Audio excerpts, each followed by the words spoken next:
দেখাবো আপনাদের যে খবর, ললিত ঝায়ের আরো একটি বাড়ির হদিশ পাওয়া গিয়েছে। ললিত ঝায়ের আরো একটি বাড়ির হদিশ, বাগুইআটিতে একটি বাড়িতে ভাড়া থাকতেন তিনি এবং তার সেই বাড়ির হদিশ কিন্তু ইতিমধ্যেই পাওয়া গিয়েছে। যদিও ললিতের প্রতিবেশীদের জিজ্ঞাসাবাদ করছে পুলিশ। 10ই ডিসেম্বর বাবা মা ভাই বিহারে চলে যায় এমনটাই বলছেন প্রতিবেশীরা। বাগুইআটির হেলাবরতলায় 3 বছর ভাড়া থাকতেন একটি বাড়িতে। 10ই ডিসেম্বর বাবা মা ভাই বিহারে চলে যায় দাবি করছেন প্রতিবেশীরা। এ বিষয়ে বিস্তারিত কথা বলবো, আমাদের সঙ্গে সরাসরি রয়েছেন প্রতিনিধি সুমন শিকদার। সুমন, ললিত ঝায়ের আরো একটি বাড়ির হদিশ পাওয়া গিয়েছে, ঠিক কি জানা যাচ্ছে? পুলিশ সূত্রে কি জানতে পারছো? প্রতিবেশীরাই বা কি বলছে? একদম দেখো, সংসদে হামলার যে মূল মাস্টারমাইন্ড তাই ললিত ঝা, সেই ললিত ঝা বাগুইআটির কিন্তু এই বাড়িতেই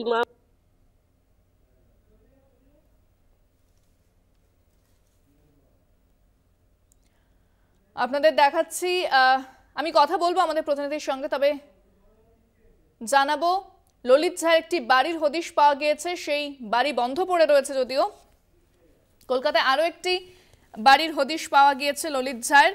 যে সংসদে যে ঘটনা ঘটেছিল সেই ঘটনার মাস্টারমাইন্ড বলা হচ্ছে ললিত ঝাকে।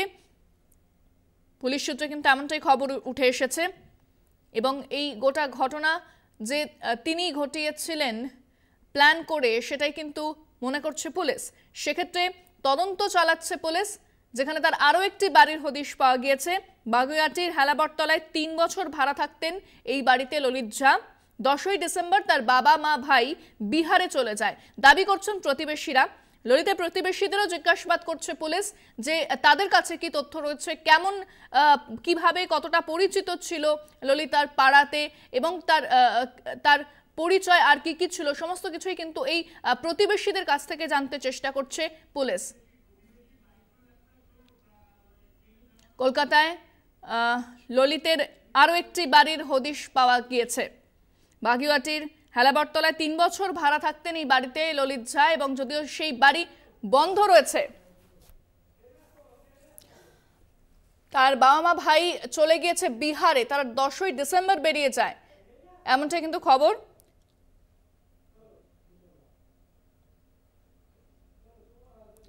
আমি আবারও চলে যাব সরাসরি আমাদের প্রতিনিধি সুমন শিকদারের কাছে। সুমন, এই মুহূর্তে কি খবর পাচ্ছ পুলিশ সূত্রে?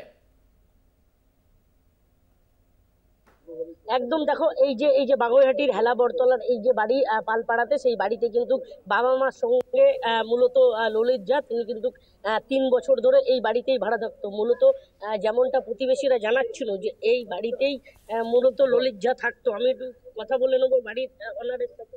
দিদি, কেমন দেখতেন মানে বাড়িতে? ভালো তো, খারাপ কিছু দেখিনি, কোনোদিন কোনো খারাপ দেখতে পাইনি। আচ্ছা, কি করতো? ও বলতো টিউশনি করে, বড় বাজারে যায় টিউশনি করে। আচ্ছা, কে কে থাকতো? বাবা মা 2 ভাই। লাস্ট কবে দেখেছো? এই 10ই ডিসেম্বর। আচ্ছা, কখন দেখেছেন? 10ই ডিসেম্বর আমি সকালবেলা, ও দুধ আর বাজার নিয়ে ঢুকলো, আমি দেখেছি। ওর মা আমাকে বললো, দিদি আমরা 10 তারিখ 10 দিন আগে ওর মা বলেছিল আমরা প্রত্যেক বছরই ওর মা দেশে যায়, দিদি আমি 2 মাসের জন্য চলে যাচ্ছি। তাহলে থাকবে কে? বলে ললিত থাকবে। এর আগেও ওর মা বছর বছর দেশে গেছে, কখনো 6 মাস পরেও দেশে গেছে, ললিতই ছিল। তা সন্ধ্যেবেলা আমার নিচের ভাড়াটেকে বলে গেল ও একটা ব্যাগ নিয়ে যাচ্ছে। তা ও জিজ্ঞাসা করছে, ললিত কোথায় যাচ্ছ? বললো যে কাকিমা আমি একটু দিল্লি যাচ্ছি, 3-4 দিন পর চলে আসবো। ব্যাস। হ্যাঁ, ভালো মানে তুমি যাকে জিজ্ঞাসা করবে সে একই কথা বলবে যে 3টে ভাই ওরা যে বেরোতো মাথা নিচু করে বেরোতো, মাথা নিচু করে ঢুকতো, কেউ ওদের নামে একটা খারাপ রিপোর্ট দিতে পারবে না।